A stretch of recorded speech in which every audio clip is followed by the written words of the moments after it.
گاؤں ایک ہی تھا اور بارات دونوں کی ایک ساتھ جانا تھی. صرف نکاح سے ایک دن پہلے ان دو امیر باپ کے بیٹوں نے، ان دونوں بیٹوں نے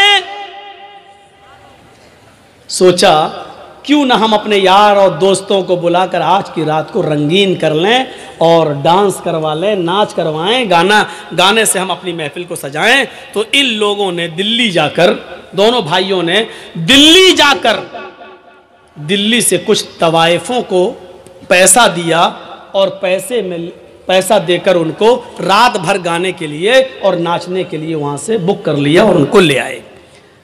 ان دونوں بھائیوں کی گاڑی آگے آگے چل رہی ہے اور طوائفوں کی گاڑی پیچھے پیچھے چل رہی ہے. لونی آ جاتی ہے،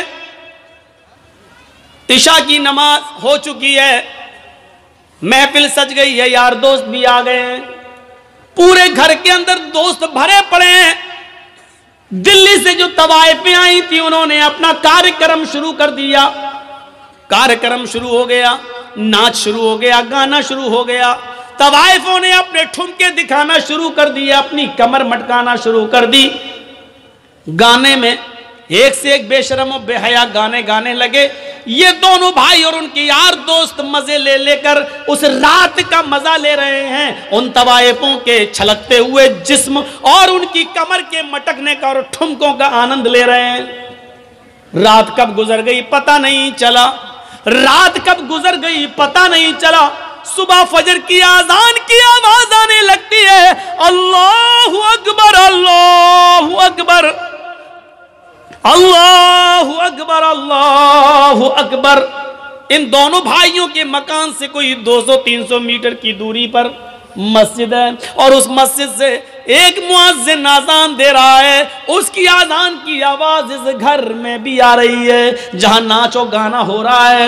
ان طوائفوں نے جب اذان کی آواز سنی تو اپنے پائلوں کی چھنکار روک دی، اپنے کمر کا ٹھمکا چھوڑ دیا. وہ تھوڑی دیر کے لیے اذان کو سنتی ہیں اور خاموش ہو جاتی ہیں. ان دونوں بھائیوں نے دیکھا کہ ان طوائفوں نے ناچنا چھوڑ دیا، انہوں نے گانا چھوڑ دیا، یہ سیدھی کھڑی ہو گئی ہیں. ان طوائفوں کے کھڑے ہو جانے سے اور خاموش ہو جانے سے ان دونوں بھائیوں کو بہت غصہ آیا. دونوں بھائیوں نے ان طوائفوں سے کہا، کیا ہوا، رک کیسے گئی ہو؟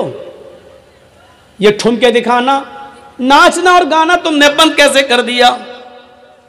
ان طوائفوں نے کہا، صاحب یہ اذان کی آواز آ رہی ہے، اذان کی آواز آ رہی ہے، اذان کے احترام کی وجہ سے میں رک گئی ہوں. ان بھائیوں نے کہا، کیوں رکی ہو؟ نہیں ناچ گانا شروع کرو. ان طوائفوں نے کہا، دیکھیے صاحب ہم بھلے ہی گناہگار ہیں، ہم بھلے ہی مجبوری میں اپنے جسم کی نمائش کرتے ہیں اور ناچتے ہیں اور گاتے ہیں، لیکن اس کا یہ مطلب نہیں ہے کہ اذان کی آواز کا بھی ہم احترام نہ کریں. اتنا تو ہم مانتے ہیں، اتنا تو ڈر ہمیں بھی ہے. صاحب تھوڑی دیر کی تو بات ہے، اذان ہو جانے دیجئے، اس کے بعد ہم ناچنا اور گانا شروع کر دیں گے. ان دونوں بھائیوں نے جو جواب دیا وہ سنیے. ان دونوں بھائیوں نے جو جواب دیا وہ جواب یہ تھا، اذان تو دن بھر میں 5 مرتبہ ہوتی ہے، وہ تو ہوتی ہے، وہ تو پھر ہو جائے گی، لیکن تم تو بار بار نہیں آتی ہو، تم تو آج آئی ہو کل تھوڑی آؤ گی. مؤذن اپنا کام کر رہا، اس کو کرنے دو، تم اپنا کام شروع کرو، چلو ناچو. اور ان طوائفوں نے یہ سوچ کر کہ میرے پوری رات کی مزدوری کہیں یہ نہ مار لے، پیسہ نہ دے، اس لیے انہوں نے اپنے کمر کو پھر مٹکانا شروع کر دیا، پھر ٹھمکے لگانا شروع کر دیا اور ناچنا پھر شروع کر دیا. اور یہ ناچ گانا صبح 7 بجے تک چلا. دن میں 2 بجے بارات جانا تھی، شام کو 7 بجے نکاح ہونا تھا، 9 بجے وہاں سے ان دونوں عورتوں کی، دونوں بیویوں کی رخصتی ہو کر ان دونوں بھائیوں کے گھر آنا تھی. کارڈ سب کو بڑھ چکے تھے، صبح 7 بج چکے ہیں. ان طوائفوں نے کہا، دیکھو میں اکیلے نہیں جاؤں گی، تم لوگ مجھے لے کر آئے ہو، مجھے دلی پہنچاؤ بھی، کیونکہ راستے میں ہم طوائفوں کو لوٹنے والے لوگ بہت ملتے ہیں. ہمارے جسموں کے ساتھ غلط سلوک کرتے ہیں، اس لیے تم لوگ ہمیں چھوڑ کے بھی آؤ۔ ان دونوں بھائیوں نے کہا چلو ہم لے کر آئے تھے تو چھوڑنے جانے میں کیا عرض ہے۔ ان دونوں بھائیوں نے اپنی گاڑی اٹھائی، طوائفوں کی گاڑی بھی چلنے لگی۔ اب طوائفوں کی گاڑی آگے آگے چل رہی ہے اور ان دونوں بھائیوں کی گاڑی پیچھے پیچھے چل رہی ہے، تاکہ ان طوائفوں کو آگے سے اگر پیچھے کر دیں تو ہم تو آگے نکل جائیں اور پیچھے سے ان کا اپہرن ہو جائے، نہیں۔ تو ان طوائفوں سے کہا تم آگے آگے چلو۔ طوائفوں کی گاڑی آگے آگے چل رہی ہے اور ان دونوں بھائیوں کی گاڑی پیچھے پیچھے چل رہی ہے۔ سردیوں کے دن ہے، کوہرا بہت پڑ رہا ہے، سامنے سے ٹرک آ رہا ہے۔ سامنے سے ٹرک آنے کی وجہ سے طوائفوں کے ڈرائیور نے تھوڑا سا کراس کیا اور گاڑی کو نکال لیا، لیکن ان دونوں بھائیوں کے ڈرائیور نے شراب پی رکھی تھی۔ رات بھر شراب کا جام پیتا رہا اور ناچ و گانا دیکھتا رہا، یہ صحیح سے کراس نہیں کر پایا اور آنے والے ٹرک نے اتنی زور سے دھکا مارا ان دونوں بھائیوں کی گاڑی میں کہ گاڑی جمپنگ کرتے ہوئے 25-30 فٹ دور جا کے گرتی ہے اور بالکل دھوست ہو جاتی ہے، بالکل ختم ہو جاتی ہے۔ جب ان دونوں بھائیوں کی لاشوں کو نکالا گیا تو اللہ کی قسم پہچان میں نہیں آ رہا تھا کہ بڑے بھائی کی لاش کون سی ہے اور چھوٹے بھائی کی لاش کون سی ہے۔ ڈرائیور بھی مرا اور ان دونوں بھائیوں کی لاشیں وہیں پر بکھر گئیں۔ کپڑوں سے کچھ اعضاء کی پہچان ہوتی ہے، پوسٹ مارٹم کے بعد ان کی لاش گھر آتی ہے۔ باپ کے اوپر جوان بچوں کی موت کتنا بڑا حادثہ ہوتی ہے، یہ تو وہی جانتے ہیں کہ جن کے جوان بچے جن سے چھین لیے جائیں، ہم اور آپ اس کا اندازہ نہیں کر سکتے ہیں۔ میرے بھائیوں، اب لاش کہیں بدبو نہ دینے لگے، اس لیے حکم ہوتا ہے کہ عشاء کی نماز کے بعد ان کو دفنایا جائے گا، ان کی مٹی ہوگی، لاش کہیں بدبو نہ دینے لگے۔ سوچئے ذرا تھوڑی دیر کے اندر کتنا منظر بدل گیا ہے۔ ابھی تھوڑی دیر کے بعد آج ہی کے دن ان کو نہلا دھلا کر نئے کپڑے پہنا کر میرے بھائیوں ان کو بارات لے کر لڑکیوں کے گاؤں میں جانا تھا، لیکن اب تھوڑی دیر کے بعد نہلا دھلا کر ان کو لڑکیوں کے گاؤں میں نہیں بلکہ قبرستان لے جایا جائے گا۔ تھوڑی دیر میں کتنی چیزیں بدل گئی ہیں۔ آئے شراب پینے والوں، آئے جوا کھیلنے والوں، کرکٹ بورڈ میں مست رہنے والوں، کرکٹ میں کھیل کھیل کر اپنی جوانی برباد کرنے والوں، لہو و لعب میں پڑھنے والوں، 12 اور 1-2 بجے تک یوٹیوب پر گندی گندی چیزیں دیکھنے والوں، مووی دیکھنے والوں، ذرا سوچو تو صحیح ان نوجوانوں کی حیثیت کیسی بدلتی ہے۔ ابھی ان کو بارات لے کے جانا تھا لڑکیوں کے گاؤں میں، لیکن اب ان دونوں بھائیوں کا جنازہ جا رہا ہے میرے پیارے ساتھیوں قبرستان کی طرف۔ ابھی یہ لڑکے ساتھ میں 300 اور 400 باراتی لڑکی کے گاؤں میں جانا تھے۔ 300 اور 400 لوگوں کے ساتھ ان دونوں نوجوانوں کو لڑکی کے گاؤں میں جانا تھا، لیکن اب یہ 300 اور 400 لوگ لڑکی کے گاؤں میں کے بجائے اب جنازے میں جا رہے ہیں۔ حیثیت دیکھو، ابھی ان دونوں لڑکوں کو سسرال سے آئے ہوئے کپڑے پہننا تھے، نئے کپڑے پہن کر بارات میں جانا تھا، لیکن اب ان دونوں لڑکوں کے جسموں پر سسرال سے کپڑے نہیں بلکہ سفید رنگ کا کفن پہنا کر ان کو قبرستان کی طرف لے جایا جا رہا ہے۔ میرے بھائیوں، حیثیت بدل گئی۔ یہ نماز کے وقت ان لوگوں نے طوائفوں کے ناچ کو منہ چلا کے کہا ناچو ناچو، مؤذن تو 5 ٹائم اذان دیتا ہے، تم تو روز روز تھوڑی آتی ہو۔ اب سنو، اذان کے ٹائم پر کرکٹ کھیلنے والوں تم بھی اپنے عمل سے یہ ظاہر کر رہے ہو اذان تو 5 بار ہوتی ہے، کرکٹ روز روز تھوڑی ہوتا ہے۔ آئے کیرم بورڈ کھیلنے والوں اور میچ دیکھنے والوں تم بھی اپنے عمل سے یہ ثابت کر رہے ہو کہ